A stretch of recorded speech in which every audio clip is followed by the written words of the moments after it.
Some encounters change you forever. They shatter your reality and rebuild it into something bigger, something more mysterious. For me, that moment happened deep in the woods of the Pacific Northwest, on a day I'll never forget. It was the day a Bigfoot tried to speak to me. I've been a researcher for over 2 decades. I've heard the wood knocks, found the strange footprints, and felt that unsettling sensation of being watched from the trees. But I'd always maintained a certain scientific distance. I was an observer, a data collector. My goal was to prove their existence, not to connect with them. I guess you could say the forest had other plans for me. It was late autumn, the air crisp with the smell of damp earth and pine. The forest floor was a thick carpet of fallen leaves, silencing my every step. I was off-trail, exploring a remote valley that had been a hotspot for recent activity. Reports spoke of strange vocalizations, not the usual whoops or howls, but something more complex, more ...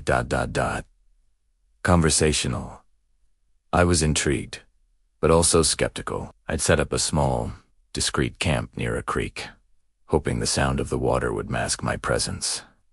For 2 days, there was nothing. The woods were quiet, almost too quiet. On the 3rd afternoon, as the sun began to cast long shadows through the ancient cedars, I decided to take a walk without any of my gear. No cameras, no audio recorders, just me in the forest. I wanted to just be present, to feel the environment without the filter of technology. I found a spot on a large, moss-covered log overlooking a small clearing. The silence was profound. I closed my eyes, just listening to the gentle gurgle of the creek and the occasional rustle of a squirrel in the canopy above. It was peaceful, meditative. I must have sat there for nearly an hour, lost in the tranquility of the moment.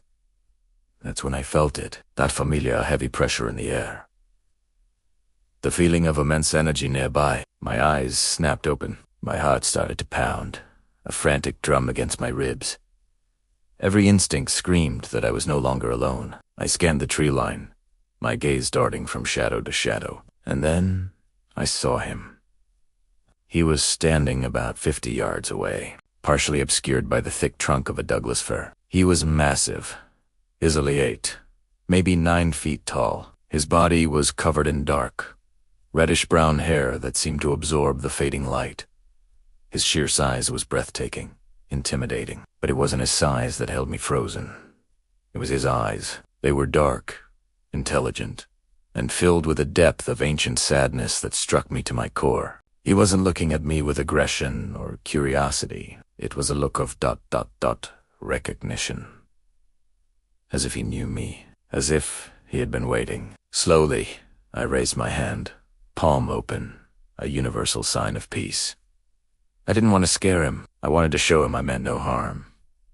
He watched my movement, his head tilting slightly. He remained perfectly still for what felt like an eternity. The world seemed to stop. The creek, the wind, the birds, everything went silent. There was only me and this incredible being, locked in a silent exchange. Then, he did something that completely unraveled everything I thought I knew. He took a step forward, out from behind the tree, revealing his full form. The sheer power in his muscular frame was on. He raised his own massive hand, not in mimicry of my gesture, but towards his own face. His lips, which were surprisingly human-like, began to move, and a sound came out. It wasn't a roar or a growl. It was a low, resonant rumble that vibrated through the ground and into my very bones. It was guttural, but it had inflection. It had cadence. It was language. He made the sound again, a series of deep, melodic tones. He looked directly at me, his brow furrowed as if in concentration, as if he was trying so hard to make me understand. It was the most astonishing thing I have ever witnessed. He wasn't just making noise. He was speaking. He was trying to communicate with me. I felt a wave of emotion so powerful it brought tears to my eyes. It wasn't fear. It was a profound sense of connection, of wonder. He was a creature of myth and legend, a being from a world hidden from our own, and he was trying to bridge that gap. He was reaching out across the void of species and understanding.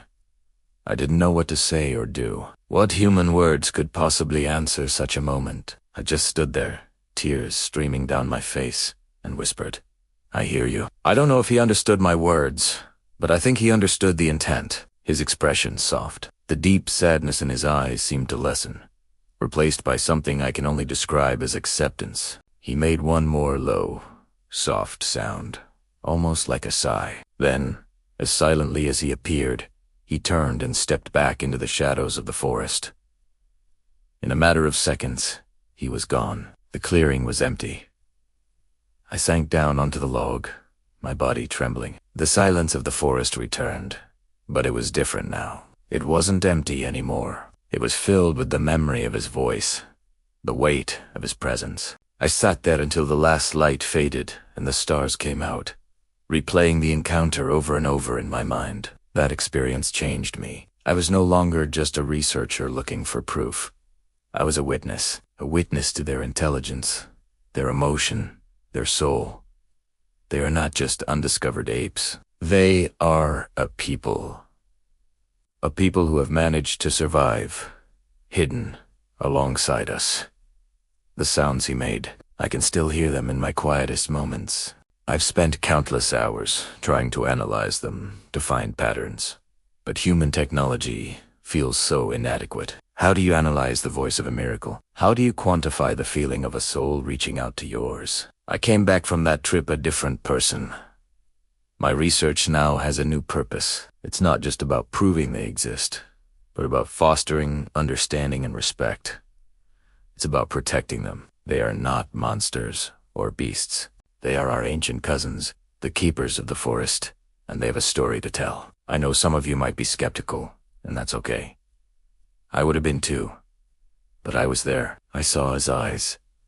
I heard his voice, and it was the most real, the most profound, and the most emotional moment of my entire life. He tried to speak to me, and I will spend the rest of my days trying to understand what he had to say. Thank you for letting me share this very personal story with you. This community is a place where we can share these incredible experiences without judgment. If you've had a similar encounter, please share it in the comments below. Let's keep the conversation going. Don't forget to like and subscribe for more stories and research. Stay safe out there, and keep watching the woods.